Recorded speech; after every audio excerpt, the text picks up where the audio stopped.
नमस्कार दोस्तों, स्वागत है आपके अपने चैनल ममता हिंदी कहानियाँ में। यहाँ आपको मिलेंगी दिलचस्प और प्रेरणादायक हिंदी कहानियाँ जो आपके दिल को छू जाएंगी। अगर आपको हमारी कहानियाँ पसंद आए तो कृपया चैनल को सब्सक्राइब करें, वीडियो को लाइक करें और अपने विचार नीचे कमेंट में जरूर बताएं। आपके सपोर्ट से हमें और भी बेहतर कहानियाँ लाने की प्रेरणा मिलती है। धन्यवाद।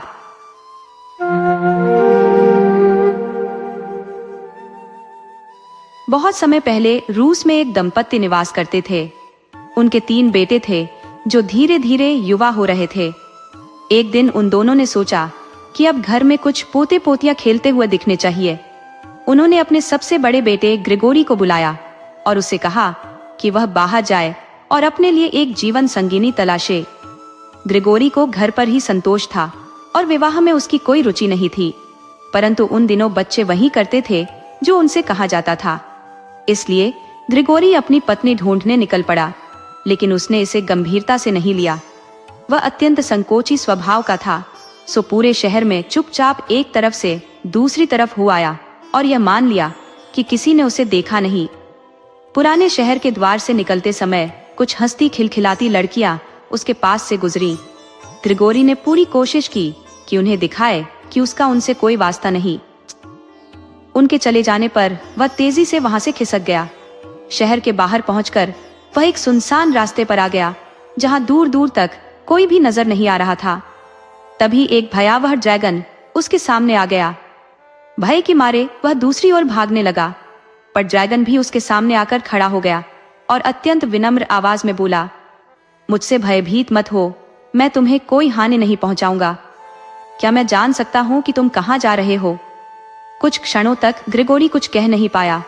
फिर थोड़ी देर बाद हकलाते हुए बोला, ओह नहीं नहीं, मैं अपने घर वापस जा रहा हूँ।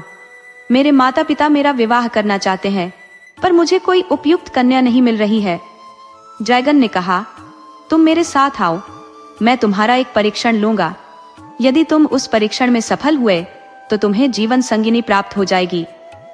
ड्रैगन का विनम्र स्वभाव देखकर ग्रिगोरी को लगा कि यह विचार बुरा नहीं है, इसलिए वह परीक्षण देने के लिए उसके साथ चल पड़ा। चलते चलते दोनों एक विशाल काले संगमरमर की चट्टान के पास पहुंचे। ड्रैगन ने कहा, यदि तुम इस चट्टान को हटा सकोगे तो तुम्हें वह मिलेगा जिसे तुम तलाश रहे हो।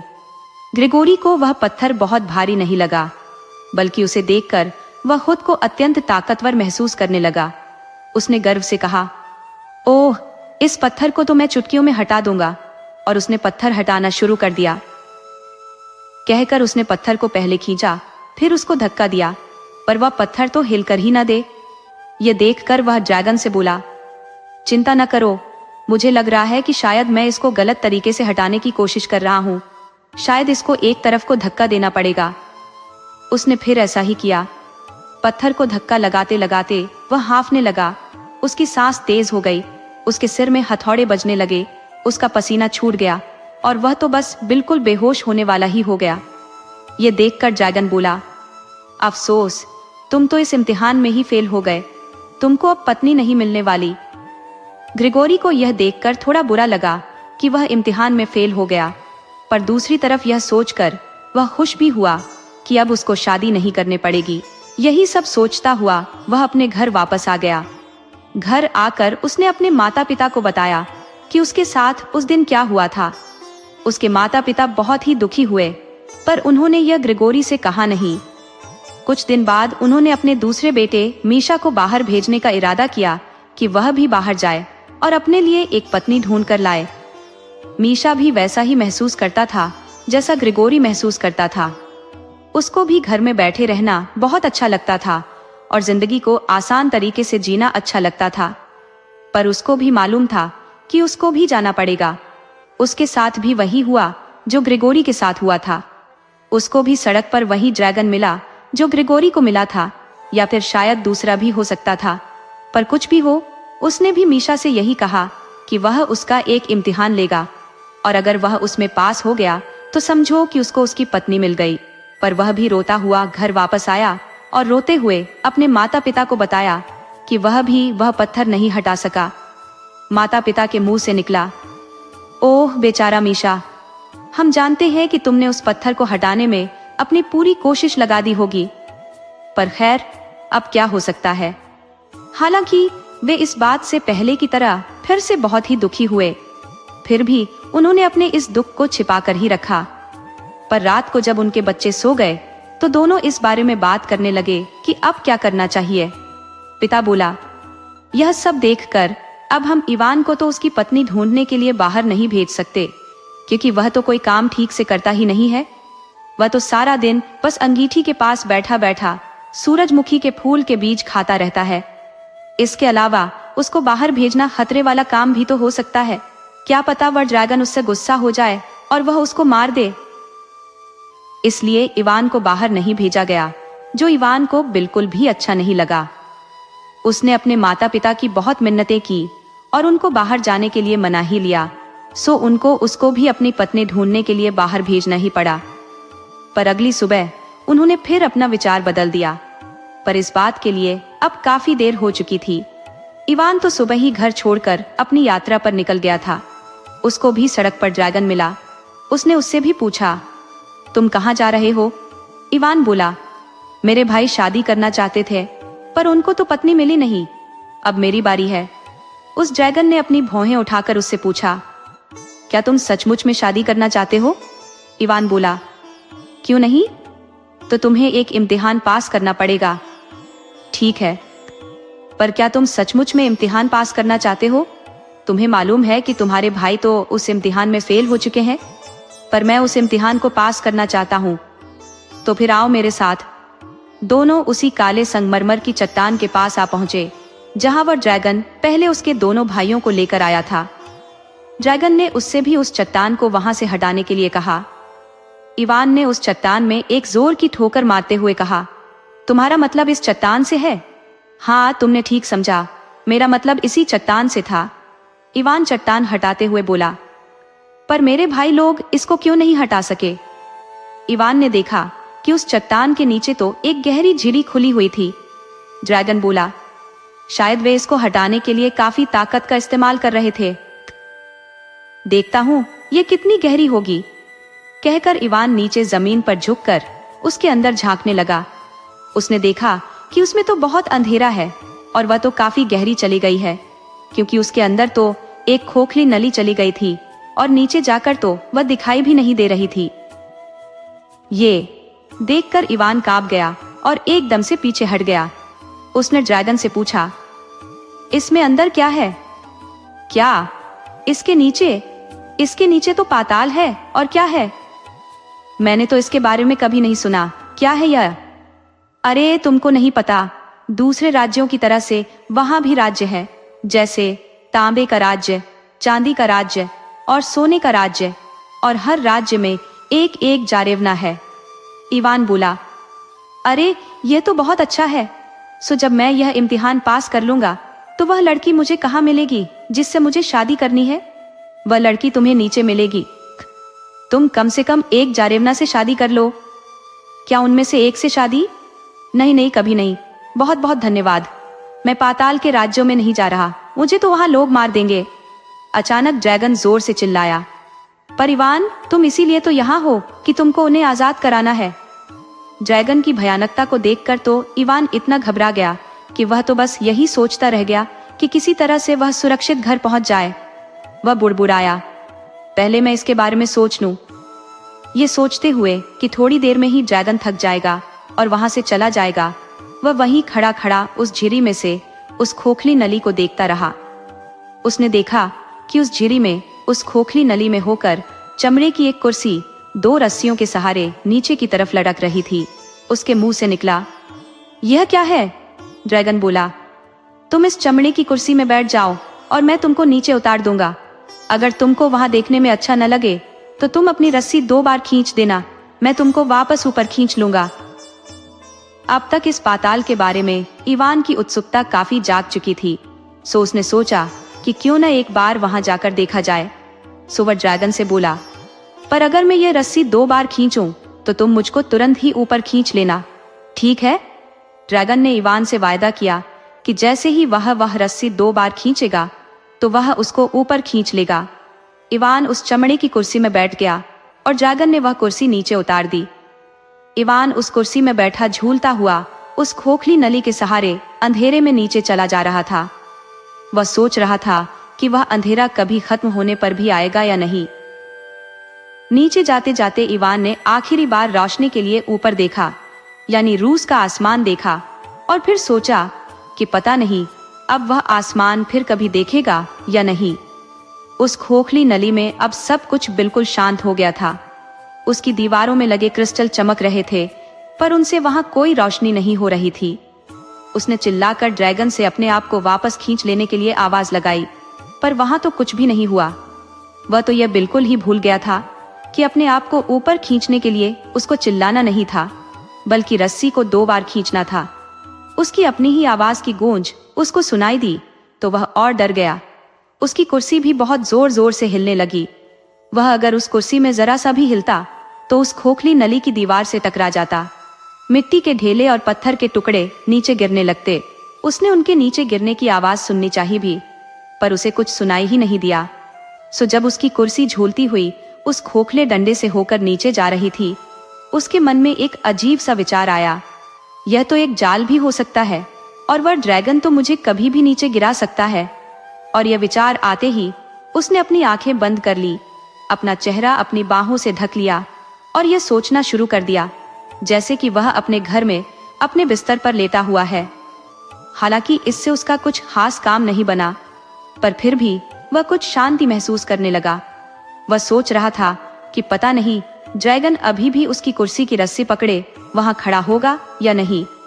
फिर उसने सोचा जरूर खड़ा होगा, क्योंकि नहीं तो वह तो इससे भी कहीं और ज्यादा तेजी से नीचे जा रहा होता। जल्दी ही अब उसको सांस लेने में भी परेशानी होने लगी। उसकी पलकें भारी होने लगी थी। मुझे जागते रहना चाहिए, कहीं ऐसा न हो कि इस गड्ढे का कहीं कोई अंत ही न हो। धीरे धीरे वह बेहोश सा होने लगा। जब उसे कुछ होश में आया तो उसने धुंधलके में देखा कि वह ठंडे पत्थरों के ऊपर लेटा हुआ है। उस खोखली नली से हरे रंग की रोशनी निकल रही है। उसने देखा कि वह अभी भी उसी चमड़े की कुर्सी में बैठा हुआ है। उसने उस कुर्सी की चमड़े की पट्टियां खोल दी। अब वह थोड़ा आराम से सांस ले पा रहा था। यह हो सकता है कि ऐसा उसको इसलिए महसूस हो रहा हो कि वह अब इस माहौल का आदी हो चुका था। इवान तांबे के राज्य में इवान ने अपना चारों तरफ देखा कि वह रास्ता ढूंढ सके जहां से वह पाताल में पहुंच पाएगा। जब उसकी आंखें धुंधलके में देखने की आदी हो गई तो उसको उस खोखली नली से निकलते हुए कई रास्ते दिखाई दिए। उनमें से एक रास्ते के आखिर पर उसको लाल से रंग की रोशनी चमकती दिखाई दी। वह उसी चमकती हुई रोशनी की तरफ चल दिया। जब वह उसके पास पहुंचा तो उसने देखा कि वह रोशनी तो तांबे के रंग की थी। कुछ ही देर में वह रास्ता बंद हो गया और वह बाहर खड़ा नजर आया। बाहर निकलकर उसने देखा कि वह तो समुद्र के किनारे एक तांबे के जंगल में चल रहा था। उसने ऊपर आसमान की तरफ देखा, पर उसको सूरज कहीं दिखाई नहीं दिया। केवल भारी भारी बादल ही हल्की हवा में लटके हुए थे और पेड़ों के ऊपर कोहरा छाया हुआ था। जब वह उस तांबे के जंगल से बाहर निकला तो उसके सामने तांबे का बना एक महल खड़ा था। महल का दरवाजा खुला और उसमें से एक बहुत ही सुंदर जारेवना सीढ़ियां उतरकर उसके सामने आई। ऐसा लगता था जैसे कि उस राज्य में हर चीज तांबे की बनी हुई थी। यहाँ तक कि जारेवना जो कपड़े पहने हुई थी, वे कपड़े भी बहुत ही पतले तांबे के बने हुए थे। और जब वह उसके पास आ रही थी तो बड़ी अजीब सी आवाज कर रहे थे। उसके लंबे लंबे बाल भी तांबे के रंग के थे। उसने इवान का बहुत प्यार से स्वागत किया। आओ, इस तांबे के राज्य में तुम्हारा स्वागत है। आओ, महल में आओ और मुझे बताओ कि तुम कहाँ से आए हो और कहाँ जा रहे हो। इवान के कपड़े और उसके शरीर की खाल भी उसके तांबे की रोशनी से तांबे के रंग की हुई जा रही थी। वह उसकी चकाचौंध से कुछ बेहोश सा होता हुआ उसके सामने काफी नीचे तक झुककर बोला, प्रिय राजकुमारी जी, आप मुझसे कई सवाल पूछ रही हैं और आपने मुझे अभी तक कुछ खाने पीने के लिए दिया नहीं है। यह सुनकर वह तुरंत ही अंदर गई और इवान के लिए कुछ खाने और कुछ पीने के लिए ले आई। हालांकि वहां का वह तांबे के रंग का खाना देखने में बड़ा अजीब सा था, पर उसने जितने खाने अब तक खाए थे उन सब में वह सबसे ज्यादा स्वादिष्ट था। उसने सोचा शायद उसके ऊपर जो तांबे के रंग की रोशनी पड़ रही थी इसीलिए वह उसको ऐसा लग रहा होगा। लगता है जैसे कि उस जारेवना ने इवान के मन की बात पढ़ ली हो। सो वह मुस्कुराकर बोली, ऐसा मत सोचना कि यह सब तांबे के रंग की रोशनी की करामात है। बहुत सारे लोगों ने यह गलती की है और हमारे पानी में तैरने की भी गलती की है। यह विचार ठीक नहीं है। इस राज्य में हर चीज तांबे की बनी हुई है, यहाँ तक कि अब तो तुम भी तांबे के बने हुए हो गए हैं। यह सुनकर इवान ने अपना चेहरा छू कर देखा तो कांप गया। वह ठीक कह रही थी, उसकी खाल सख्त और ठंडी हो गई थी। पर मैं धातु का आदमी नहीं बनना चाहता। जैसे ही वह यह बोला, उसको लगा कि उसकी आवाज भी धातु की आवाज जैसी हो गई है। वह हंसकर बोली, पर अब तो तुम वैसे ही बन गए हो। अचानक जारेवना को लगा कि इवान को धातु का बनने में अच्छा नहीं लग रहा है। सो वह फिर बोली, तुम चिंता मत करो इवान, ये बदलाव तो केवल उसी समय के लिए है। जब तक तुम यहाँ हो, बाद में यह सब खत्म हो जाएगा। ये सब तो जादू का कमाल है। जब हम लोग ऊपर की दुनिया में चले जाते हैं तो हम लोग भी सामान्य लोगों की तरह ही हो जाते हैं। इसलिए अब तुम यहाँ आराम से बैठो और मुझे अपने बारे में कुछ बताओ। अगर तुम मुझे यहाँ से आजाद कराने आए हो तो मेरा यह जानना बहुत जरूरी है।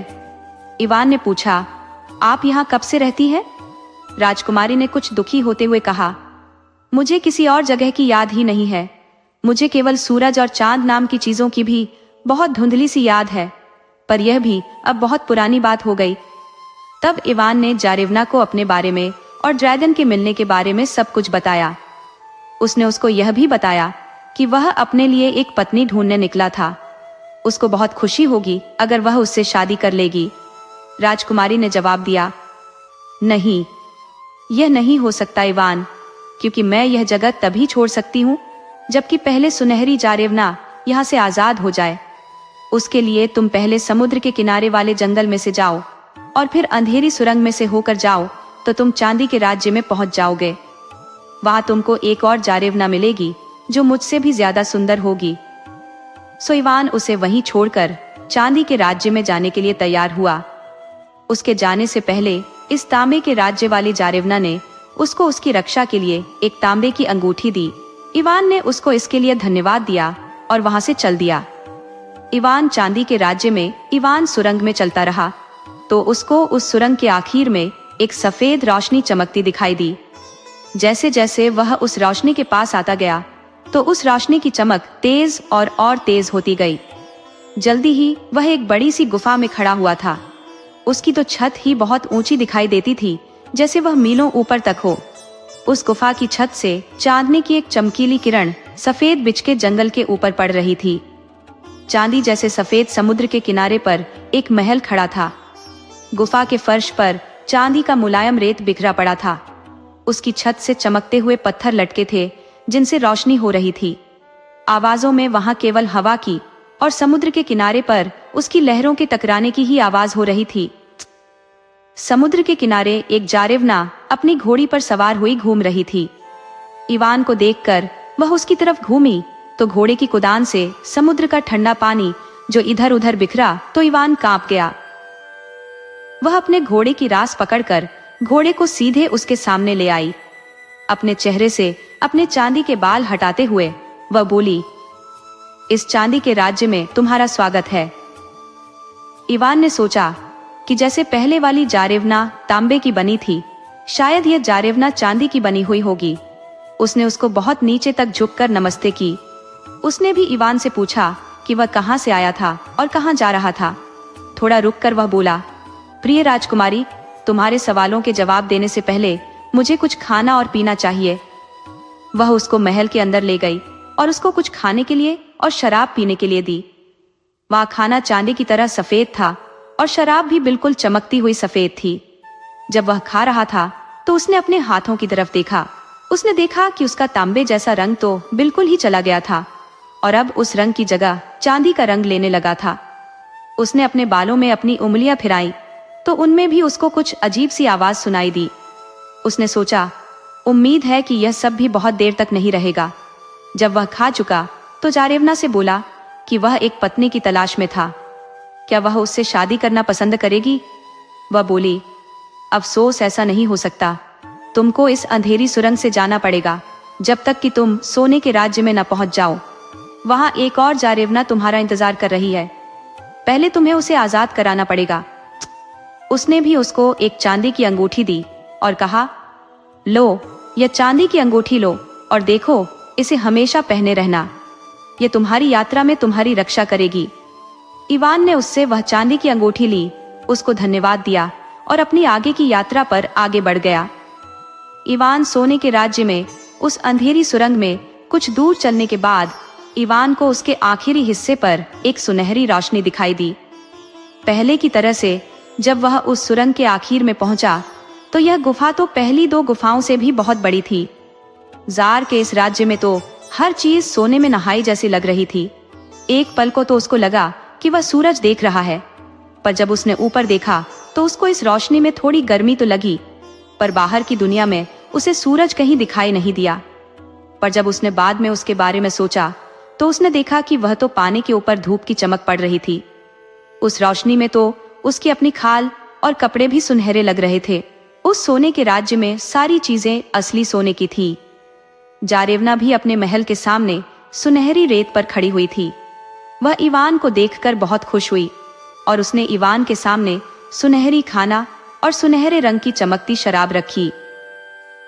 इवान ने उसको बताया कि वह अपने घर से अपनी पत्नी ढूंढने निकला था। फिर उसने उससे कहा, अगर तुम मेरी पत्नी बनना चाहती हो तो अब भी मेरे साथ चलो।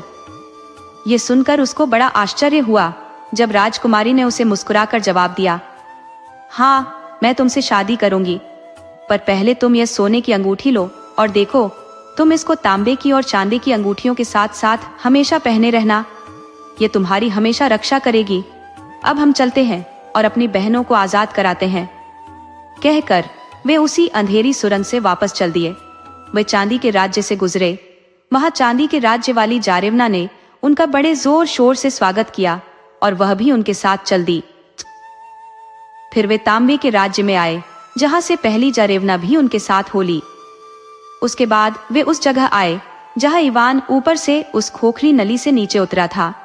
उसमें चमड़े की कुर्सी अभी भी लटकी हुई थी, पर उस खोखली नली का अंत उसे कहीं दिखाई नहीं दे रहा था। उसको पता ही नहीं था कि उसके दोनों भाई वहां खड़े हुए थे। असल में जब इवान कई दिनों तक नहीं लौटा तो उसके माता पिता ने उनको इवान को ढूंढ लाने के लिए भेजा था। उन्होंने अंदाज लगाया कि वह शायद यहीं नीचे होगा, सो वे वहां घंटों खड़े खड़े इस बात की हिम्मत बटोर रहे थे कि वे वहां नीचे कैसे उतरे।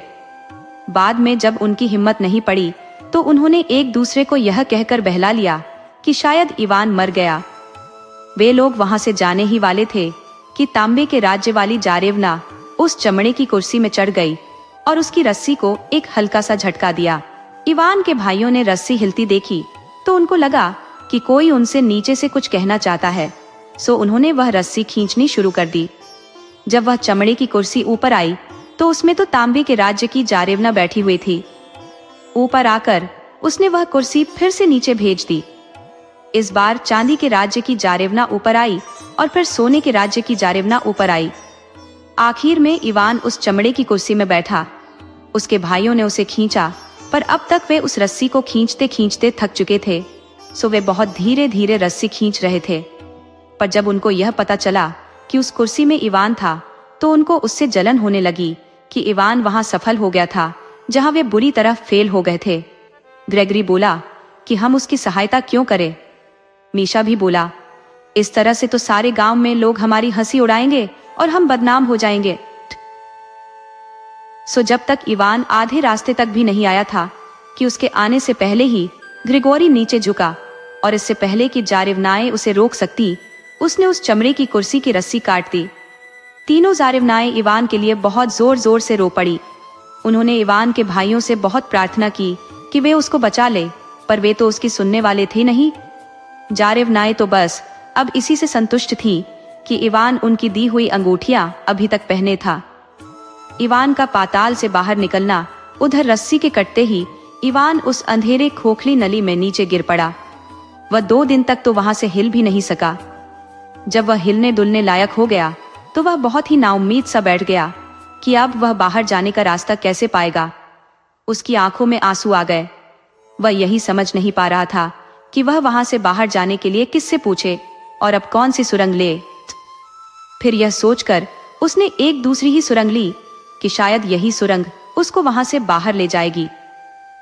वह सुरंग धीरे धीरे नीची होती जा रही थी। कहीं कहीं तो उस सुरंग की छत इतनी नीची थी कि उसको बहुत झुक कर चलना पड़ रहा था और कभी कभी तो उसको पत्थरों पर घुटनों के बल भी चलना पड़ रहा था। कुछ देर इस तरह चलने के बाद इवान को लगा कि वह सुरंग कुछ चौड़ी और ऊंची हो गई है। जल्दी ही वह एक बहुत ही बड़ी गुफा में खड़ा था। ये गुफा तो उसको किसी दूसरी दुनिया का ही हिस्सा लग रही थी। हालांकि वह काफी अंधेरा था, पर फिर भी वह वहां ठीक से देख पा रहा था। वहां आसमान में बादल बहुत नीचे थे, सो वह यह नहीं जान सका कि उस राज्य के आसमान में चांद या तारे थे या नहीं। वह वहां एक जंगल में दलदल के किनारे खड़ा था। सीलन की गंध चारों तरफ उड़ रही थी। हवा ठंडी थी, सो वह इधर उधर किसी ऐसी गर्म जगह की तलाश में था जहां वह उस ठंड से बच सके। सारे में वहां कई रंगों के और कई शक्लों के मशरूम उगे हुए थे। सुबह होने के कुछ देर बाद ही इवान को एक बहुत ही छोटा सा बूढ़ा मिला। उसकी बहुत लंबी सफेद दाढ़ी थी और वह एक पेड़ की अजीब सी शक्ल की जड़ पर बैठा हुआ था। उसने उस बूढ़े को अपनी सारी कहानी बताई और पूछा कि वह कैसे माँ रूस की नम जमीन पर वापस जा सकता है। उस बूढ़े ने अपनी एक उंगली से पास में लगे ओक के पेड़ों के एक झुंड की तरफ इशारा किया और बोला, क्या तुम उन ओक के पेड़ों के पीछे खड़ी गोल मीनार देख रहे हो?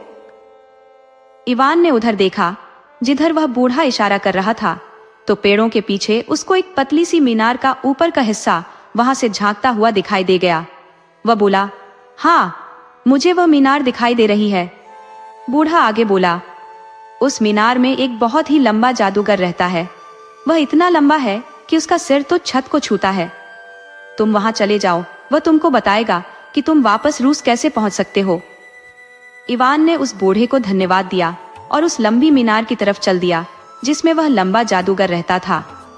जब वह उस मीनार के पास पहुंचा तो उसको लगा कि जो कुछ वह सोच रहा था वह नहीं था, बल्कि वहां तो एक मुलायम सा धुआं था जो उस मीनार की एक बहुत ही छोटी सी खिड़की से बाहर निकल रहा था। वह मीनार के और पास गया और वहां जाकर उसका दरवाजा खोला तो चांदी के जाले के कुछ टुकड़े उसके चेहरे पर आकर पड़े। इससे उसको लगा कि जैसे वह मकड़ियों के हजारों जालों के बीच चलकर आ रहा हो। उसने अपने चेहरे से जितने अच्छी तरह से वह साफ कर सकता था वे छोटे छोटे रेशमी जाले के टुकड़े साफ किए और अंदर जाने से पहले उसने अपनी बहुत जोर से आती हुई छींक को भी रोका जो उन जालों की वजह से उसको आने वाली थी। खुशकिस्मती से दरवाजा बाहर की तरफ खुला, वरना उसको उस मीनार में घुसने में भी बहुत मुश्किल होती, क्योंकि हालांकि वह मीनार बहुत ऊंची थी पर साथ में वह तंग भी बहुत थी। उसमें घुसने के लिए भी इवान को अपने आप को उसकी दीवार से सटकर ही उसके अंदर घुसना पड़ा। जैसे ही वह उस मीनार के अंदर घुसा तो उसको वहां वह जादूगर खड़ा दिखाई दे गया।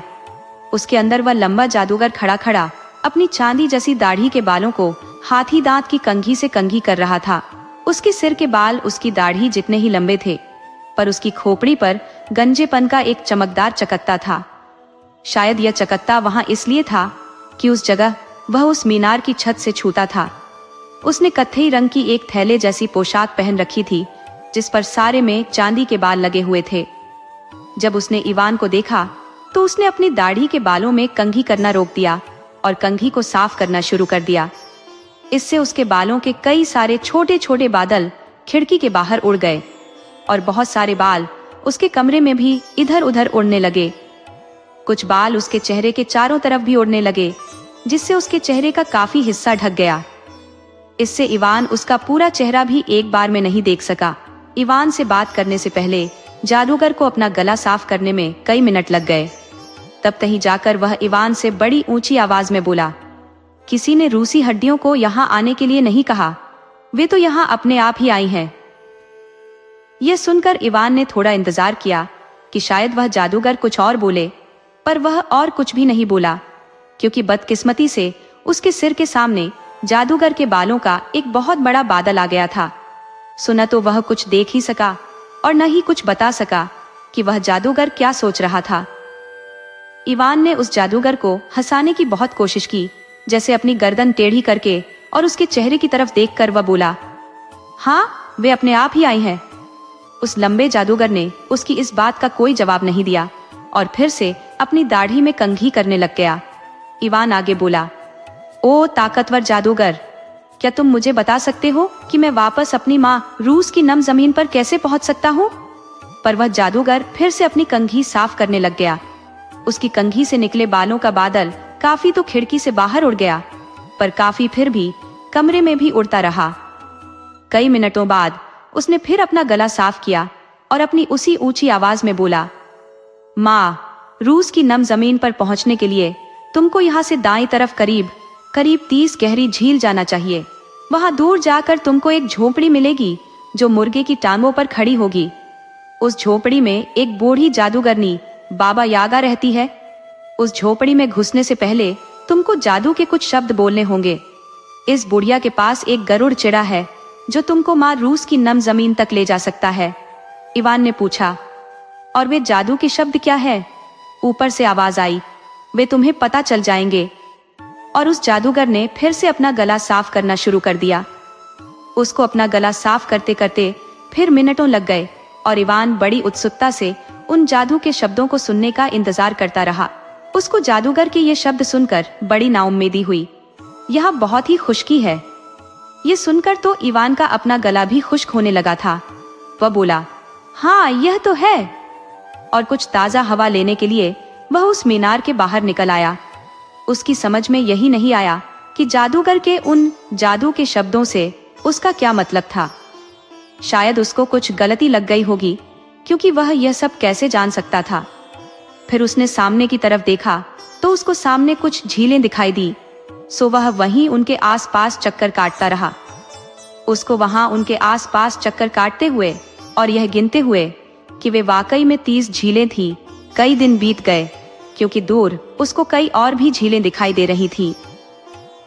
उसको यह पता ही नहीं चल पा रहा था कि उसने उन झीलों को ठीक से गिन लिया था या नहीं। पर हाँ, उसको 30 झीलें गिनने के बाद जब 30वीं झील के किनारे एक झोपड़ी दिखाई दे गई जो मुर्गे की टांगों पर खड़ी थी, तो उसको लगा कि उसने उन झीलों को ठीक ही गिना था। जब वह उस झोपड़ी के पास पहुंचा तो उसने देखा कि वह झोपड़ी तो घूमे जा रही है और वह तो बहुत तेजी से घूम रही है। और वह केवल तेजी से घूम ही नहीं रही है, बल्कि बहुत जोर की ची ची की आवाज भी कर रही है। उस ची ची की आवाज से तो उसके कान ही फटे जा रहे थे। उसके घूमने की आवाज और इस ची की आवाज दोनों ने मिलकर तो उसका सिर बहुत भारी सा कर दिया। फिर पता नहीं कहां से उसके दिमाग में वे जादू के शब्द आ गए जिनको उसे उस झोपड़ी में घुसने से पहले बोलना था, और उसने उनको गाना शुरू कर दिया। ओ छोटी झोपड़ी, ओ छोटी झोपड़ी, तुम अपना दरवाजा मेरी तरफ करो और मुझे अंदर आने दो। अचानक घूमती हुई झोपड़ी रुक गई। उसकी आवाज भी धीरे धीरे कम होती गई और वह एक लंबी सी छीं की आवाज करके रुक गई। उसकी टांगें इतनी नीचे को झुक गई कि वह झोपड़ी जमीन से आकर लग गई। अब उसका दरवाजा इवान के सामने था। अचानक एक लंबी सी उसास के साथ उस झोपड़ी का दरवाजा खुला। इवान सोचने लगा, ये मैंने कैसे किया? पर फिर उस झोपड़ी में घुस गया। अंदर पहुंचकर उसने देखा कि बाबा यागा अपनी पुराने ढंग की ईंटों की अंगीठी पर लेटी हुई है। वह खर्राटे मार रही थी। उसकी लंबी नाक छत को छू रही है। पर फिर एक पल में ही उसने अपनी लंबी नाक इवान की तरफ की और बोली, मुझे यहाँ किसी रूसी हड्डी की खुशबू आ रही है। तुम यहाँ क्या कर रहे हो? इवान ने डर से कांपते हुए इधर उधर देखा कि वह यह किससे पूछ रही थी। फिर यह समझते हुए कि वह यह उसी से कह रही थी, वह हकलाते हुए बोला, लंबे जादूगर ने मुझे आपके पास इसलिए भेजा है ताकि मैं आपके गरुड़ पर सवार होकर अपनी माँ रूस की नम जमीन पर जा सकूं। बाबा यागा वहीं से चिल्लाए, ओ रूसी हड्डी, बाहर बागीचे में जाओ और वहां जाकर उस स्त्री को ढूंढो जो 7 दरवाजों की चौकीदार है। उससे चाबी लो और उन 7 दरवाजों को खोलो। जब तुम आखिरी दरवाजा खोलोगे तो वह गरुड़ अपने पंख फड़फड़ाएगा।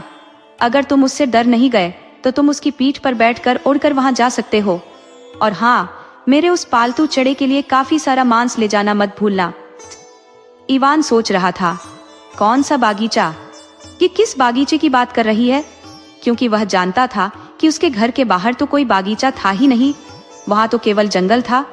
पर यही सोचते सोचते जब वह बाहर निकला तो यह देखकर उसके आश्चर्य का ठिकाना नहीं रहा कि वहां से सारी झीलें गायब हो चुकी थी और वहां अब एक बहुत सुंदर बागीचा था और वह उसमें खड़ा था। उस बागीचे के चारों तरफ एक बहुत पुरानी दीवार थी जिसमें 7 ठोस ओक की लकड़ी के दरवाजे लगे थे। एक बहुत ही भयानक शक्ल वाली स्त्री उन 7 दरवाजों की चौकीदारी कर रही थी। हालांकि उसका तो यह सब देखकर ही दिल डूबने लगा, पर फिर उसने सोचा कि अगर मैंने बाबा यागा से बात कर ली और मुझे कुछ नहीं हुआ तो यह स्त्री उससे ज्यादा बुरी तो नहीं हो सकती। पर जब वह उसके कुछ फीट पास तक आ गया तो अचानक ही उसने एक बड़ी सी तलवार निकाल ली। उसकी आंखों में वहशीपना छा गया। ये देखकर इवान का तो जैसे खून ही जम गया। वह वहीं से चिल्लाया, बाबा, यागा ने मुझसे तुमसे चाबी लेने के लिए कहा है। ये सुनकर उस स्त्री ने अपने हाथ से तलवार छोड़ दी और उसका स्वागत किया। वह उसके यात्रा के लिए कुछ खाना पीना और कुछ और सामान लेकर आई। इवान ने बाबा यागा का कहा माना, सो वह निडर होकर गरुड़ की पीठ पर बैठ गया और उससे जितना भी मांस लिया जा सका उतना मांस उसके लिए उसने ले लिया। कुछ समय बाद इवान को भूख लगने लगी तो उसने सोचा कि मैं उस मांस में से थोड़ा सा मांस खा लेता हूँ। हमारे पास तो हम दोनों के लिए जितना मांस चाहिए उससे कहीं ज्यादा मांस है। सो उसने उसमें से थोड़ा सा मांस खा लिया। जब वे लोग कुछ देर तक उड़ चुके तो गरुड़ ने अपनी बटन जैसी पीली पीली आंखें इवान की तरफ घुमाई तो इवान ने उसको कांपते हाथों से मांस का एक टुकड़ा खिला दिया। गरुड़ ने भी उसे इवान के हाथों से छीनकर एक ही बार में खा लिया। उस उड़ान के दौरान ऐसा कई बार हुआ कि जब भी गरुड़ ने उसकी तरफ देखा तभी उसने उसको मांस खिलाया, पर हर बार उसे लगा कि वह गरुड़ तो अपनी तेज चोंच से उसका हाथ ही काट लेगा, परंतु ऐसा हुआ नहीं।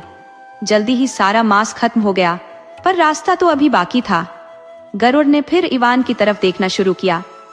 अब इवान को तो मालूम था कि उसके पास जितना मांस था वह सब खत्म हो गया था, सो वह उस पर चिल्लाया, घूम कर देखो, अब सारा मांस खत्म हो गया, तुम्हारे लिए अब मेरे पास कुछ भी नहीं बचा। इस पर गरुड़ ने उसको अपनी तेज निगाहों से घूरा।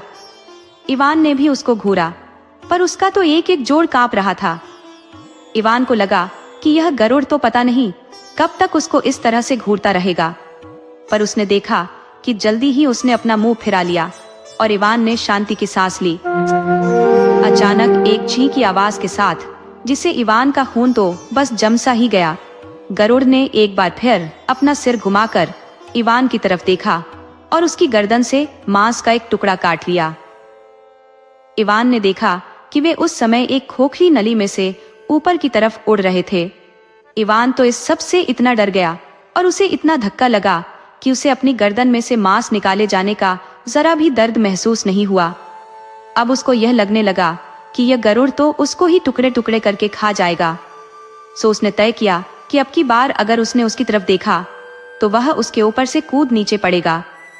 उसको सपने में लगा कि वे उस खोखली नली में से दूर, बहुत दूर किसी रोशनी की तरफ उड़े जा रहे हैं। उसने देखा कि जब वे उस नली के आखिरी सिरे पर पहुंचे तो वह गरुड़ काले संगमरमर की चट्टान के पास उतर रहा था। इवान तुरंत ही उसकी पीठ से नीचे लुढ़क गया। वह नम घास पर लेट गया और सोचने लगा कि अब तो यह गरुड़ बस उसको खा ही जाएगा। पर यह देखकर उसे बड़ा आश्चर्य हुआ जब उसको खाने की बजाय वह उसके गले की मांस का टुकड़ा जो उसने खा लिया था वापस लाया और इवान से कहा कि वह उसको अपने घाव के ऊपर रख ले, इससे उसका घाव भर जाएगा। इसके बाद वह उस खोखली नली से होकर वहां से चला गया। इवान ने ऐसा ही किया। उसका घाव कुछ पलों में ही भर गया। सूरज की किरणों की गर्मी से इवान के शरीर में कुछ जान सी आई और उसने अपने अंदर ताकत महसूस की।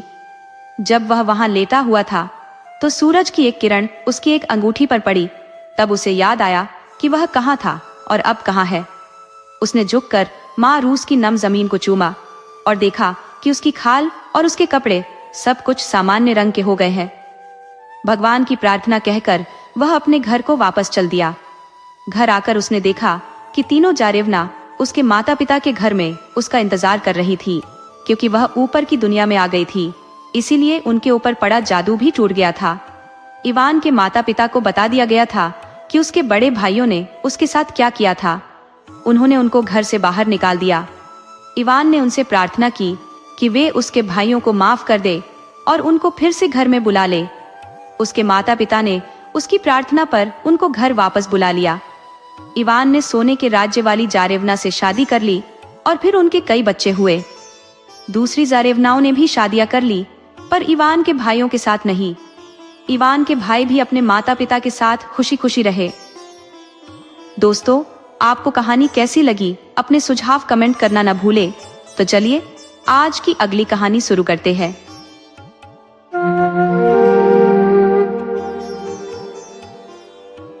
शायद तुमने ये कहानी सुनी होगी कि एक लड़की ने अपने जूते गंदे होने से बचाने के लिए डबल रोटी पर कदम रखा था। जो कुछ उसके साथ हुआ वही इस कहानी का मुख्य प्रसंग है। उस लड़की का नाम इंगर था। वह आर्थिक रूप से गरीब थी, लेकिन उसके अंदर एक घमंड और दुष्टता का अंश भी भरा हुआ था। कह सकते हैं कि उसका स्वभाव बुराई से भरा हुआ था। छोटी उम्र में उसे मक्खियों और तितलियों के पंख उखाड़ने का जुनून सवार था, ताकि वे तड़पती रहे लेकिन उड़ न सके। यदि वह किसी कीचड़ में किसी कीड़े को पकड़ लेती तो उसके शरीर में पिन चुभो देती और उसे कागज के एक टुकड़े पर रख देती, ताकि वह बेचारा कीड़ा उसे पकड़ने की कोशिश करे और अपनी पीड़ा से छटपटाता रहे। वह बड़े कौतूहल से देखती रहती कि कैसे वह कीड़ा उस कागज के सहारे अपने आप को पिन से छुड़ाने का असफल प्रयास करता। उसका यह खेल उसे असीम आनंद देता था। वह जोर जोर से हंसते हुए कहती, देखो, कीचड़ का कीड़ा पड़ रहा है, देखो, वह पन्ना उलट रहा है। समय के साथ उसकी आदतों में सुधार तो नहीं हुआ, बल्कि उसका घमंड और बढ़ता गया। इंगर सुंदर थी और यह उसकी किस्मत का एक विरोधाभास था, जिसने उसे और भी बुरा बना दिया। अन्यथा शायद दुनिया उसके साथ वैसा सौम्य व्यवहार न करती। इंगर की माँ उसके बारे में कहती थी, इसके सिर को सुधारने के लिए सख्त पानी चाहिए। जब यह छोटी थी तो उसने मेरे एप्रन पर पैर रखा और अब मुझे डर है कि यही मेरे दिल पर कदम रखेगी। आखिर उसने वही किया। उसे गांव के एक प्रतिष्ठित घर में नौकरानी के रूप में काम मिल गया। मालिक और मालकिन ने उसके साथ बड़े प्यार से व्यवहार किया, मानो वह उनकी अपनी बेटी हो। इंगर के पास अच्छे कपड़े थे और वह अपनी सुंदरता पर अभिमान करने लगी। धीरे धीरे उसके अंदर और भी अधिक घमंड घर करने लगा। एक साल बाद मालकिन ने उससे कहा, इंगर, तुम्हें अपने माता पिता से मिलने जाना चाहिए। इंगर इसीलिए गई ताकि वह अपने नए कपड़े और सौंदर्य का प्रदर्शन कर सके। गांव पहुंचने पर उसने देखा कि तालाब के पास उसकी माँ बैठी थी। माँ जंगल से लकड़ियां बटोर कर लाई थी और अब थोड़ा आराम कर रही थी। माँ को चिथड़ों में देखकर इंगर को शर्म और गुस्सा महसूस हुआ। उसे लगा कि उसकी माँ उसके नए भव्य रूप के लिए उपयुक्त नहीं है। बिना किसी पश्चाताप के उसने गुस्से में पलटकर वापसी की राह पकड़ ली। 6 महीने और बीत गए। एक दिन मालकिन ने फिर कहा, इंगर, इस बार घर जाकर अपने बूढ़े माता पिता से मिलाओ। ये बड़ी डबल रोटी लेती जाओ। मुझे यकीन है वे तुम्हें देखकर बहुत खुश होंगे। इंगर ने अपने सबसे अच्छे कपड़े और नए जूते पहने। वह अपनी स्कर्ट को थोड़ा ऊपर उठाए हुए बड़े ध्यान से कदम रखती हुई चल रही थी, ताकि उसके कपड़े और जूते कहीं गंदे न हो जाएं। ये बात किसी को गलत नहीं लगनी चाहिए, लेकिन जैसे ही रास्ता दलदली हुआ और पानी का तालाब नजर आया, उसने अपने जूते गीले न हो इसलिए पानी पर डबल रोटी रख दी। उसने रोटी पर पैर रखा और देखते ही देखते वह रोटी कीचड़ में धंस गई और इंगर उसके साथ ही गायब हो गई। सतह पर जहां पानी ठहरा हुआ था वहां कुछ बुलबुले उठते दिख रहे थे। कहानी तो ज्यादातर इसी तरह बताई जाती है, पर असल में इंगर का क्या हुआ? वह कहां चली गई? दरअसल वह दलदल की चुड़ैल के पास जा पहुंची थी, जो बौनों की बुआ कहलाती थी। लोग बौनों के बारे में तो खूब जानते हैं, उनके बारे में कविताएं और कहानियां तक लिखी गई है, पर दलदल की चुड़ैल के बारे में बहुत कम लोग जानते हैं। जब दलदल पर कोहरा फैलता है तो लोग कहते हैं, देखो, दलदल की चुड़ैल अपनी शराब बना रही है। और यही वह शराब की भट्टी थी जहां इंगर जा पहुंची। रहने की यह कोई अच्छी जगह नहीं थी। चुड़ैल की शराब की भट्टी इतनी भयानक थी कि इसकी तुलना में गंदगी की कोई हौदी भी बेहतर लगती। वहां से इतनी बदबू आती थी कि उसका हल्का सा झोंका भी किसी को बेहोश कर सकता था। वहां कोई बाहर निकलने का रास्ता नहीं था। जो भी रास्ता होता उसमें फिसलते हुए सांप और मेंढक भरे पड़े होते। इंगर उस घिनौनी जगह में जा फंसी। ठंडे सांप और मेंढक जब उसके शरीर को छूते तो वह सिहर उठती, लेकिन यह सिहरन ज्यादा देर नहीं रही। धीरे धीरे उसका शरीर अकड़ता गया और आखिरकार वह जैसे एक बुत बन गई। उसके पांवों में अभी भी डबल रोटी चिपकी हुई थी, जो निकलने का नाम ही नहीं ले रही थी। उस समय दलदल की चुड़ैल अपने घर पर ही थी, क्योंकि शैतान की परदादी उस जगह के मुआयने के लिए आने वाली थी। यह एक बूढ़ी औरत थी, बदमिजाज और बहुत क्रूर। जब भी वह कहीं बाहर जाती, कुछ सिलाई का सामान जरूर साथ ले जाती। उस दिन वह झूठ को काटने का काम कर रही थी और बेकार के शब्दों को क्रोशिया कर रही थी। सिलाई, बुनाई और क्रोशिया का उसका काम खूब अच्छा था। उसने इंगर को देखा और फिर चश्मा लगाकर उसे और गौर से देखा। अरे, इस लड़की में तो कुछ विशेषता है, चुड़ैल ने कहा। इसे यहाँ लाने की याद के तौर पर मैं इसे अपने साथ ले जाऊंगी। ये मेरे परपोते के महल में प्रवेश द्वार के कमरे में एक बढ़िया सजावट बनेगी। फिर मक्खियां आ गईं। वे उसके चेहरे पर चढ़ गई। उसकी आंखों के सामने कभी आगे जा रही थी, कभी पीछे। उसने पलक झपकाई जिससे वे डरकर उड़ जाए, पर वे उड़ ही नहीं सकती थी क्योंकि उनके पंख उखड़े हुए थे। वह भी दर्द भरी बात होगी, पर भूख तो उससे भी बुरी थी। इंगर को लग रहा था जैसे उसके पेट ने अपने आप को खा लिया हो। उसके अंदर और भी ज्यादा खालीपन आता गया, भयानक खालीपन। अगर यह ज्यादा देर चला तो मैं सह नहीं पाऊंगी, उसने अपने आप से कहा। पर वह खालीपन रुका नहीं, बढ़ता गया और उसे वह सहना पड़ा। उसके सिर पर एक आंसू गिरा जो उसके चेहरे और छाती से होता हुआ डबल रोटी पर गिर गया। उसके बाद और बहुत से आंसू गिरे। इंगर के लिए कौन रो रहा था? धरती पर उसकी माँ थी, वही जो रो रही थी। जब कोई माँ अपने बुरे बच्चे की वजह से रोती है तो वे आंसू बच्चे तक पहुंच जाते हैं, पर उससे बच्चे को कोई मदद नहीं मिलती, बल्कि उसका दर्द और परेशानी और बढ़ जाते हैं। ओह, ये भयानक भूख खत्म नहीं हो रही। काश वह जिस रोटी पर खड़ी थी उस तक पहुंच पाती। उसे लग रहा था कि उसके अंदर का सब कुछ खा लिया गया है। वह खोखले खोल की तरह रह गई है, जिसमें धरती पर उसके बारे में कही जाने वाली सारी बातें गूंज रही थी। उसे सब सुनाई दे रहा था, पर कुछ भी अच्छा नहीं था। उसके बारे में कही गई हर बात बड़ी सख्त और बुरी थी। उसकी माँ उसके लिए रो रही थी, पर साथ ही कह रही थी कि अहंकार का सिर नीचा होता है। इंगर, यही तुम्हारी बदकिस्मती है। तुमने अपनी बेचारी माँ को कितना दुख पहुंचाया है। धरती पर सब लोग यहाँ तक कि उसकी माँ भी उसके पाप के बारे में जानते थे कि कैसे उसने डबल रोटी पर पैर रखा और दलदल में गायब हो गई। एक गडरिये ने यह होते हुए देखा था और उसने सबको बता दिया था। तुमने मुझे बहुत दुखी किया है इंगर, माँ ने ठंडी सांस भरते हुए कहा। पर मुझे ऐसा ही कुछ होने का डर था। इंगर सोच रही थी, काश मैं पैदा ही नहीं हुई होती, कितना अच्छा होता। अब मेरी माँ के रोने से क्या होगा। उसने अपने मालिक मालकिन को, जो उसे माता पिता की तरह प्यार करते थे, बात करते सुना। वह एक बुरी लड़की थी। उसने भगवान की देन को तारीफ करने के बजाय उस पर पांव रखा। उसे आसानी से माफी नहीं मिलेगी। इंगर सोच रही थी, उनको मेरे साथ सख्ती करनी चाहिए थी, मेरे अंदर की बेवकूफियों को निकाल देना चाहिए था। उसने सुना कि उसके बारे में गाना बनाया गया था, बददिमाग लड़की जिसने सुंदर जूतों को सूखा रखने के लिए डबल रोटी पर पांव रखा। ये गाना बड़ा लोकप्रिय हुआ, सब उसे गाते थे। इंगर सोचने लगी, बताइए, जरा सी गलती के लिए इतना सुनना और सहना पड़ रहा है। औरों को भी तो उनके पापों की सजा मिलनी चाहिए। तब बहुत से ऐसे होंगे जिन्हें सजा देनी पड़ेगी। आह, मुझे कितना भुगतना पड़ रहा है। और उसकी आत्मा भी खोल जितनी या उससे भी ज्यादा सख्त हो गई। ऐसे लोगों के साथ क्या बेहतर हो सकता है, वह सोचती रही। पर मैं अच्छी नहीं बनना चाहती। देखो कैसे घर रहे हैं। और उसका मन सारे इंसानों के लिए नफरत से भर उठा। ऊपर वाले बातें बना रहे हैं। मैं कितना भुगत रही हूं। हर बार जब किसी छोटे बच्चे को उसकी कहानी सुनाई जाती थी, तब इंगर को भी वह सुनाई पड़ती थी।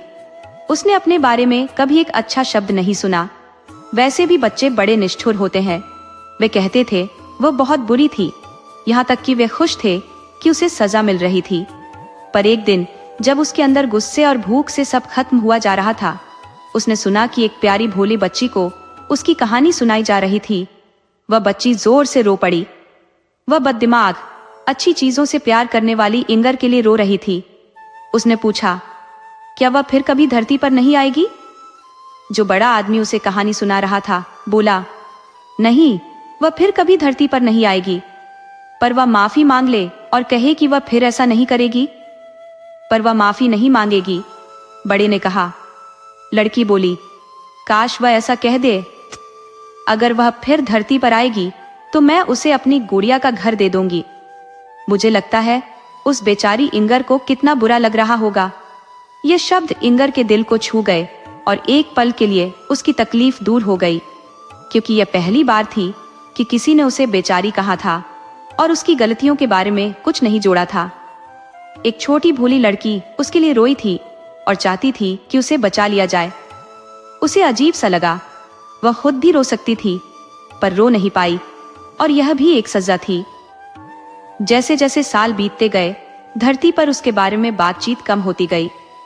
नीचे नरक में घुसने वाले कमरे में कुछ नहीं बदला, पर एक दिन उसने सुना कोई ठंडी सांस लेकर कह रहा था, इंगर, इंगर, तुमने मुझे कितना दुख दिया, पर मैं जानती थी तुम यही करोगी।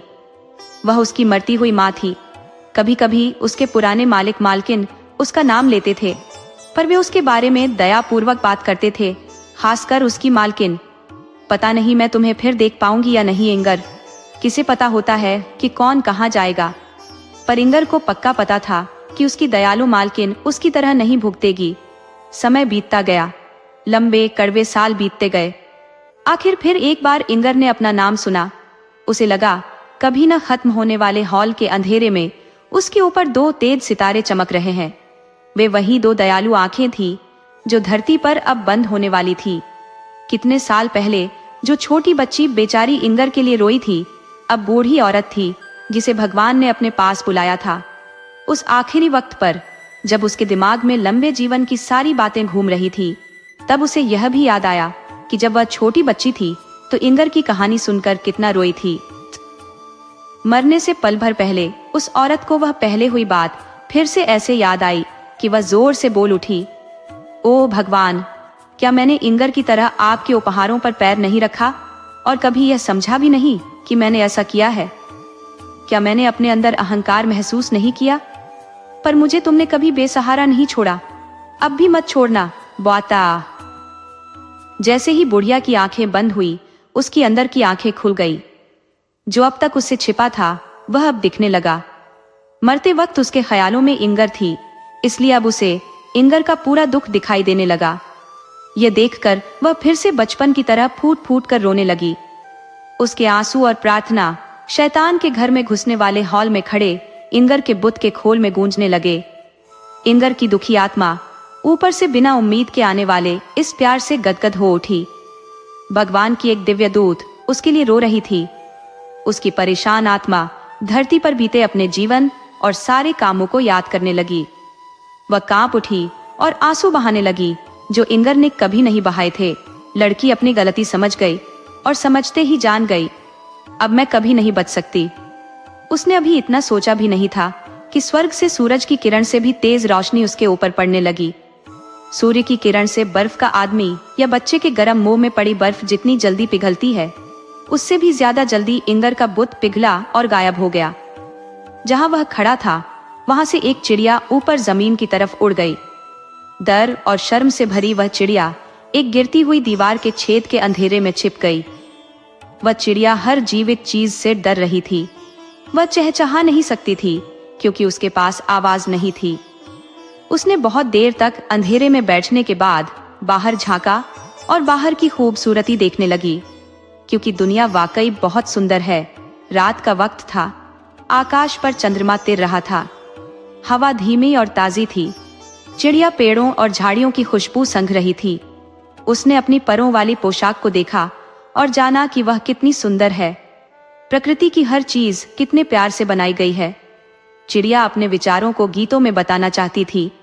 वह बसंत में कोयल की आवाज खुशी खुशी से लेती, पर नहीं ले पाई। पर भगवान जो मौन केरे का भी अपनी प्रशंसा में गाया गया, भजन सुन लेता है। उसने इसको भी सुना और समझा, ठीक वैसे ही जैसे उसने डेविड की कविता को शब्दों और लय में व्यक्त होने से पहले उसके दिल में होते हुए ही समझ लिया था। दिन और हफ्ते बीतते गए। चिड़िया में बिना आवाज के गीत बनते रहे। उन्हें चाहे शब्द या संगीत में अभिव्यक्ति नहीं मिली, पर वे कामों में व्यक्त होते रहे। पतझड़ के बाद सर्दियां आ गई। क्रिसमस का भोज पास आ रहा था। किसानों ने आंगन में एक ऊंचे बांस पर जई के पौधे का गुच्छा सा बांध दिया, ताकि ईसा के जन्मदिन के दिन आकाश में उड़ने वाली चिड़िया भूखी न रह जाए। क्रिसमस के दिन सुबह जब सूरज निकला तो वह जई के गुच्छे पर चमका और चहकती हुई चिड़िया उसके चारों तरफ उड़ने लगी। उस वक्त वह अकेली चिड़िया, जो अब तक डर के मारे किसी के पास जाने की हिम्मत नहीं कर पाई थी और अब तक दीवार के छेद में छिपी हुई थी, एक शब्द बोल पड़ी, पिप। उसके मन में एक विचार आया। वह अपनी छिपी हुई जगह से निकली और उड़ चली। उसकी कमजोर सी एक पिप एक पूरे खुशी के गाने की तरह थी। जमीन पर तो वह एक चिड़िया थी, पर स्वर्ग में वे जानते थे कि वह कौन सी चिड़िया थी। बहुत तेज सर्दी थी। झीलें बर्फ से ढक गई थी। जंगल के जानवरों और पक्षियों के लिए मुश्किल वक्त था। खाना मिल नहीं रहा था। बड़ी सड़क पर छोटी चिड़िया उड़ रही थी। सड़क पर जाती सवारियों के निशानों के बीच में उसे जई का एकाध दाना मिल जाता था। जहां यात्री आराम करते थे, वहां कभी कभी उसे डबल रोटी के टुकड़े या चूरा मिल जाता था। वह खुद बहुत कम खाती थी, पर बाकी भूखी चिड़ियों को बुलाती थी ताकि वे खा लें। शहर में वह उस आंगन को ढूंढती जहां किसी दयालु हाथ ने भूखी चिड़ियों के लिए रोटी या नाज के दाने फेंके हों। ऐसी जगह मिलने पर वह एकाध दाना खाकर बाकी उन्हें दे देती थी। सर्दियों भर में छोटी चिड़िया ने डबल रोटी के इतने टुकड़े इकट्ठा किए और बांटे, जिनका वजन इंगर की उस डबल रोटी जितना हो गया था, जिन पर उसने जूतों को गंदा होने से बचाने के लिए पांव रखा था। जैसे ही आखिरी छोटा टुकड़ा मिला और उसने दिया, वैसे ही छोटी चिड़िया के पंख बड़े होते गए और उसका रंग स्लेटी से सफेद हो गया। बच्चे बोले, देखो, झील के ऊपर समुद्री बत्तख उड़ रही है। वे उस सफेद चिड़िया के पीछे दौड़ने लगे, जो पानी की तरफ आती फिर वापस ऊपर आकाश में उड़ जाती थी। सूरज की धूप में उसके सफेद पंख चमक रहे थे। फिर वह चली गई। बच्चे बोले, वह सूरज के अंदर चली गई। चकमक डिबिया, डैनिश कहानी, हैंस क्रिश्चियन एंडरसन 47। चकमक डिबिया, Danish story in Hindi, Hans Christian Anderson. चकमक डिबिया, परिकथा। सड़क पर एक जवान सैनिक चला आ रहा था। दाया बाया, दाया बाया। उसकी पीठ पर एक बड़ा झोला था और कमर में तलवार लटक रही थी। वह युद्ध से लौट रहा था, थका हुआ पर अडिग। चलते चलते उसकी मुलाकात एक जादूगरनी से हो गई। वह एकदम कुरूप थी। उसका नीचे का होंठ लटक कर छाती तक आ रहा था। वह बोली, शाम की राम राम नौजवान सैनिक, तुम्हारी तलवार बड़ी शान की है और झोला तो खूब विशाल। तुम तो सच्चे फौजी लगते हो। मैं तुम्हें ढेर सारा पैसा दे सकती हूँ। सैनिक ने थोड़ा हैरान होते हुए जवाब दिया, शुक्रिया बुजुर्ग जादूगरनी। जादूगरनी ने पास खड़े एक बड़े पेड़ की ओर इशारा किया और कहा, देख रहे हो इस विशाल पेड़ को? इसका तना खोखला है। तुम इस पर चढ़कर उस छेद में घुस जाना, फिर फिसलते हुए नीचे उतरते जाना। मैं तुम्हारी कमर में रस्सी बांधकर ऊपर से पकड़े रहूंगी। जब बुलाओगे तो तुम्हें ऊपर खींच लूंगी। सैनिक ने जिज्ञासा पूर्वक पूछा, नीचे जाकर करना क्या है? जादूगरनी हंसी और बोली, बस पैसा इकट्ठा करना। अब ध्यान से सुनो। जब तुम नीचे पहुंचोगे तो तुम्हारे सामने एक बड़ा गलियारा आएगा जहां 100 दियों की रोशनी होगी। वहां 3 दरवाजे मिलेंगे जिन पर चाबियां लगी होंगी। आराम से खोल सकते हो। पहले कमरे में घुसते ही तुम्हें एक अलमारी पर बैठा कुत्ता मिलेगा जिसकी आंखें प्याले जितनी बड़ी होंगी। घबराना नहीं, मैं तुम्हें अपना नीला चारखाने वाला कपड़ा दे दूंगी। उसे जमीन पर बिछाकर कुत्ते को उस पर बिठा देना। फिर वह तुम्हें कुछ नहीं कहेगा। अलमारी में तांबे के सिक्के भरे होंगे, जितने चाहो ले लेना। अगर चांदी चाहिए तो अगले कमरे में जाना। वहां दूसरा कुत्ता मिलेगा जिसकी आंखें चक्की के पाट जितनी बड़ी होंगी। डरना मत, उसे भी कपड़े पर बिठाकर जितना चाहो चांदी ले लेना। और अगर सोना चाहिए तो तीसरे कमरे में जाना। वहां का कुत्ता तो और भी भयानक दिखेगा। उसकी आंखें जैसे शहर के मीनार जितनी बड़ी होंगी। मगर चिंता मत करना, उसे भी कपड़े पर बिठाकर जितना चाहो सोना ले लेना। सैनिक ने प्रसन्न होकर कहा, वाह, यह तो बड़ा शानदार है। लेकिन बुजुर्ग जादूगरनी, बदले में तुम्हें क्या चाहिए? मुझे यकीन है तुम्हें भी कुछ चाहिए होगा। बूढ़ी जादूगरनी ने धीरे से कहा, मुझे तो बस वह चकमक डिबिया चाहिए जो वहां मेरी दादी पिछली बार भूल गई थी, और कुछ नहीं। सैनिक ने कहा, चलो मैं तैयार हूं, कमर में रस्सी बांधो। जादूगरनी ने रस्सी बांधते हुए अपना चारखाने वाला कपड़ा देते हुए कहा, ये ले, इसे संभालना। दो। सैनिक ने पेड़ पर चढ़कर छेद से नीचे फिसलना शुरू किया और गलियारे में जा पहुंचा, जहां रोशनी के लिए 100 से भी ज्यादा दिए जल रहे थे। उसने पहला दरवाजा खोला और सामने एक कुत्ता नजर आया, जिसकी आंखें चाय के प्याले जैसी बड़ी थी और वह उसे घूर रहा था। सैनिक ने बिना घबराए कुत्ते को जादूगरनी के कपड़े पर बैठाया और कहा, तुम तो बड़े प्यारे लग रहे हो। फिर उसने आराम से तांबे के सिक्के अपनी जेब में भर लिए और तिजोरी बंद कर दी। कुत्ते को उसकी जगह पर वापस बैठा दिया। फिर वह दूसरे कमरे में गया। यहाँ उसे एक और बड़ा कुत्ता दिखा, जिसकी आंखें चक्की के पाट जितनी विशाल थी। सैनिक ने मुस्कुराते हुए कहा, अरे भाई, ऐसे घूरते मत रहो, तुम्हारी नजरें कमजोर हो जाएंगी। उसने कुत्ते को कपड़े पर बिठाया और तिजोरी खोली। इस बार उसमें चांदी के सिक्के भरे थे। उसने झोले और जेबों में से तांबे के सिक्के निकालकर चांदी के सिक्कों से भर लिया। अब वह तीसरे कमरे की ओर बढ़ा। वहां का कुत्ता इतना विशाल था कि उसकी गोल गोल तोवर जितनी बड़ी आंखें देखकर कोई भी कांप जाए। वह कुत्ता घूरता हुआ उसे देख रहा था।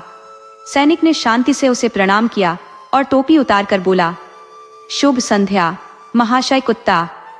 फिर कुछ पल उसे देखता रहा। अंततः उसने कुत्ते को उठाया और जादूगरनी के कपड़े पर बैठा दिया। उसने तिजोरी खोली और अंदर का नजारा देखकर चौंक उठा।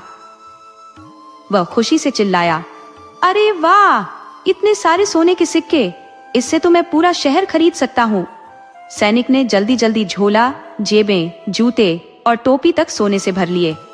इसके बाद उसने कुत्ते को वापस उसकी जगह बिठाया, दरवाजा बंद किया और खोखले पेड़ से ऊपर की ओर आवाज लगाई, बूढ़ी जादूगरनी, मुझे ऊपर खींचो। जादूगरनी ने ऊपर से पूछा, चकमक डिबिया भी उठा ली? सैनिक ने ईमानदारी से कहा, अरे मैं तो भूल ही गया था। वह वापस गया, डिबिया उठाई और जादूगरनी ने उसे ऊपर खींच लिया। वह सड़क पर वापस आ चुका था, पर अब उसकी जेबें, झोला, टोपी और जूते सब सोने से भरे थे। अब उसके मन में विचार बदलने लगे। उसने जादूगरनी से कहा, तुम्हें इस चकमक डिबिया से क्या काम है? जा आजी। जादूगरनी ने झुंझलाते हुए कहा, तुम्हें इससे क्या? तुम्हें तो सोना मिल गया, अब मेरी डिबिया वापस करो। सैनिक ने कहा, मुझे फौरन बताओ कि तुम उससे क्या करोगी, नहीं तो मैं तलवार से तुम्हारा सिर उड़ा दूंगा। जादूगरनी ने सख्ती से कहा, नहीं बताऊंगी।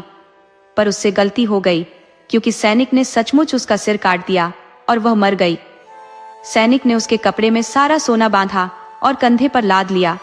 फिर डिबिया जेब में रखी और शहर की तरफ चल दिया। शहर अच्छा था। सैनिक सबसे बढ़िया सराय में गया। वहां उसने सबसे बढ़िया कमरा मांगा, फिर अपनी पसंद का बढ़िया खाना खाया, क्योंकि अब उसके पास इतना पैसा था कि वह अमीर कहा जा सकता था। उसके जूतों पर पॉलिश करने वाले नौकर को बड़ा ताज्जुब हुआ कि इतने पैसे वाले आदमी के ऐसे घिसे हुए जूते हैं, पर सैनिक को अभी खरीदारी करने का वक्त ही नहीं था। अगले दिन उसने अपने पैसों के हिसाब से अपने लिए कपड़े और जूते खरीदे। अब वह एक बड़ा आदमी बन गया। लोग उसे अपने शहर और राजा तथा उसकी सुंदर बेटी के बारे में बताने को बेचैन थे। सैनिक ने कहा, मैं उसे देखना चाहूंगा। शहर वालों ने बताया, उसे कोई नहीं देख सकता।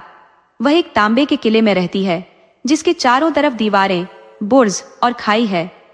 राजा किसी को वहां नहीं जाने देता, क्योंकि यह भविष्यवाणी की गई है कि वह एक मामूली सैनिक से शादी करेगी, और राजा यह नहीं चाहता। सैनिक सोच रहा था कि काश मैं उसे देख पाता, पर यह सोचा भी नहीं जा सकता था। वह हंसी खुशी रह रहा था, थिएटर देखने जाता था। उसने एक गाड़ी खरीद ली थी ताकि राजा के बगीचे में चक्कर लगा सके। वह गरीबों को खूब पैसे बांटता था, क्योंकि उसे याद था कि जेब में पैसे ना हो तो कैसा लगता है। वह पैसे वाला था, अच्छे कपड़े पहनता था और इसलिए उसके बहुत से दोस्त थे। वे सब कहते थे कि वह सच्चा सिपाही है और बहुत दयालु है। उसे अपनी तारीफ सुननी बहुत अच्छी लगती थी, पर क्योंकि वह रोज खर्च करता था और मिलते नहीं थे, तो जल्दी ही उसके पास सिर्फ 2 तांबे के सिक्के बचे।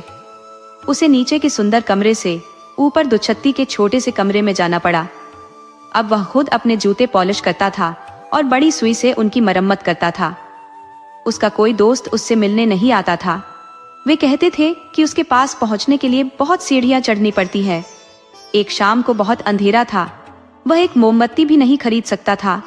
अचानक उसे चकमक डिबिया याद आई, जिसमें एक छोटी मोमबत्ती पड़ी थी। उसने डिबिया में से मोमबत्ती निकाली, फिर चकमक को रगड़ा। उसमें से एक चमक निकली और दरवाजे से चाय के प्याले जैसी बड़ी आंखों वाला कुत्ता आ गया। कुत्ते ने पूछा, मेरे मालिक, आपका क्या हुक्म है? सैनिक बोला, यह क्या? यह चकमक डिबिया तो बड़ी मजेदार है। क्या मैं जो चाहूं वह मिल सकता है? कुछ रुपए लाओ। उसने हुक्म दिया। धन्यवाद। कहने में जितना वक्त लगता है, उससे भी कम वक्त में कुत्ता मुंह में एक बड़ा बोरा लेकर आ गया। उसमें तांबे के सिक्के भरे थे। अब सैनिक समझा कि जादूगरनी इस डिबिया को इतना कीमती क्यों समझ रही थी। एक बार जलाने पर तांबे के सिक्कों की तिजोरी पर बैठने वाला कुत्ता आया, 2 बार रगड़ने पर चांदी के सिक्कों की रखवाली वाला कुत्ता आया और 3 बार रगड़ने पर सोने के सिक्कों वाला कुत्ता। सैनिक फिर नीचे वाले कमरे में चला गया, बढ़िया कपड़े पहनने लगा। दोस्त आने लगे। पहले की तरह वे फिर उसे याद करने लगे।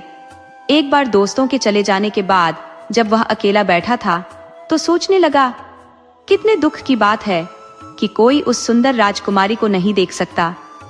अगर कोई देख ही न सके तो उस खूबसूरती का क्या फायदा? क्या उसे हमेशा ऊंची दीवारों और तांबे के किले के भुओं में छिपे रहना होगा? क्या मैं कभी उसे नहीं देख पाऊंगा? मेरी चकमक डिबिया कहाँ है? उसने उसे रगड़ा। चाय के प्यालों जैसी आंखों वाला कुत्ता आया। सैनिक बोला, मैं जानता हूं कि बहुत देर हो गई है, पर चाहे 1 मिनट के लिए ही सही, मैं उस सुंदर राजकुमारी को देखना चाहता हूं।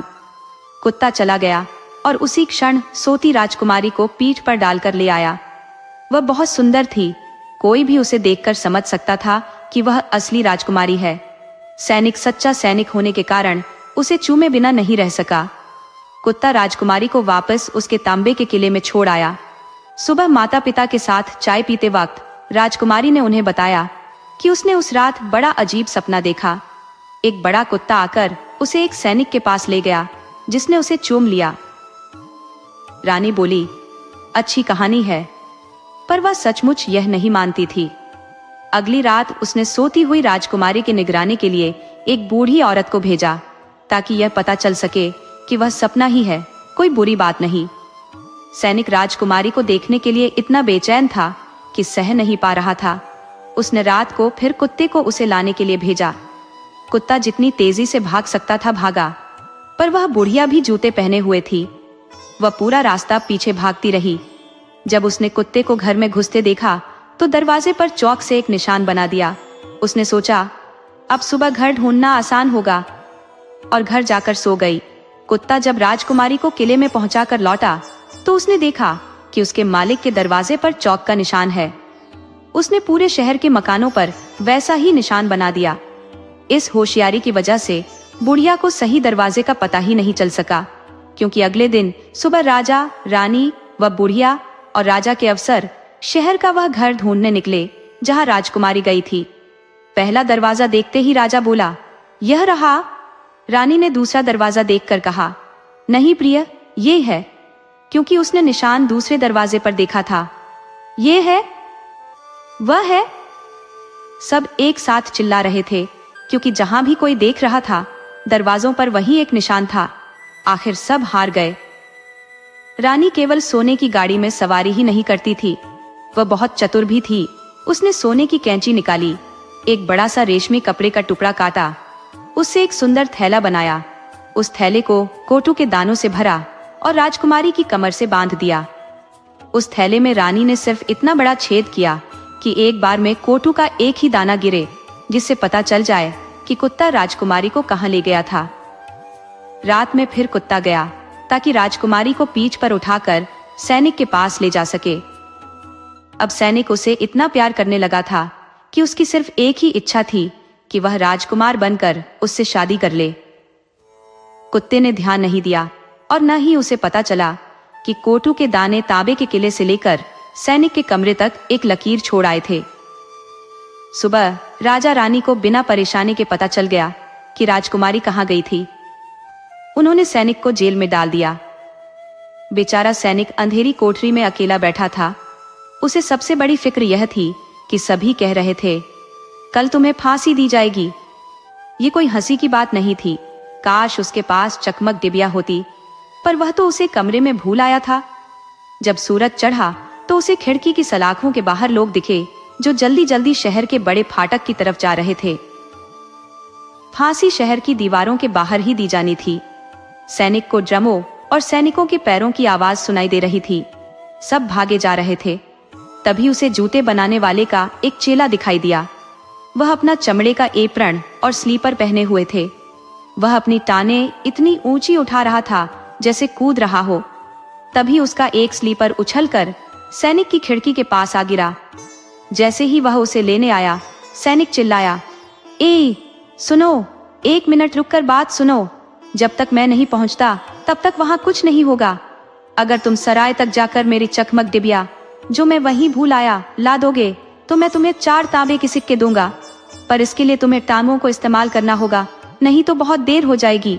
उस लड़के के पास एक सिक्का भी नहीं था। 4 मिलने की उम्मीद में वह भागा और सैनिक को वह डिबिया लाकर दे दी। और अब सुनो कि इसके बाद क्या हुआ। शहर के फाटक के बाहर एक फांसी का फंदा तैयार किया गया था। वहां राजा के सिपाही और सैकड़ों दूसरे लोग खड़े हुए थे। राजा और रानी अपने सुंदर सिंहासन पर बैठे थे। जज और राजा के मंत्री उनके सामने बैठे थे। सैनिक मंच पर खड़ा था, पर जब फंदा उसके गले में डाला जाने लगा तब वह बोला कि कानून के मुताबिक मरने वाले की एक इच्छा पूरी की जाती है। उसकी इच्छा सिर्फ तंबाकू का एक पाइप पीने की है। राजा मना नहीं कर पाया। सैनिक ने अपनी चकमक डिबिया निकाली, उसे रगड़ा, 1 बार, 2 बार, 3 बार। फौरन 3 कुत्ते उसके सामने आ गए। एक जिसकी आंखें चाय के प्याले जितनी थी, दूसरा जिसकी आंखें चक्की के पाट जैसी थी, और तीसरा जिसकी आंखें शहर के बड़े गोल टॉवर जितनी बड़ी थी। सैनिक चिल्लाया, मेरी मदद करो, मैं फांसी पर चढ़ना नहीं चाहता। कुत्ते जज और मंत्रियों की तरफ दौड़े। उन्होंने एक की टांग पकड़ी, दूसरे की नाक, फिर उन्हें हवा में इतना ऊपर उछाला कि वापस जमीन पर गिरने से उनके टुकड़े टुकड़े हो गए। राजा चीखा, मुझे नहीं। पर सबसे बड़े कुत्ते ने राजा और रानी दोनों को उतना ही ऊंचा उछाला जितना औरों को उछाला था। राजा के रक्षक डर गए। लोग चिल्लाने लगे, सैनिक, तुम हमारे राजा बन जाओ और राजकुमारी से शादी कर लो। सैनिक राजा की सोने की गाड़ी में सवार हुआ। तीनों कुत्ते आगे आगे नाचते हुए भौंक रहे थे। हुर्रे! छोटे बच्चे सीटी बजा रहे थे। राजा के रक्षक उसको सम्मान दे रहे थे। राजकुमारी को किले से लाया गया। उसे शादी करके रानी बनना बहुत अच्छा लगा। 1 हफ्ते तक शादी की दावत चलती रही। तीनों कुत्ते मेज पर बैठकर लोगों को आंखें दिखाते रहे।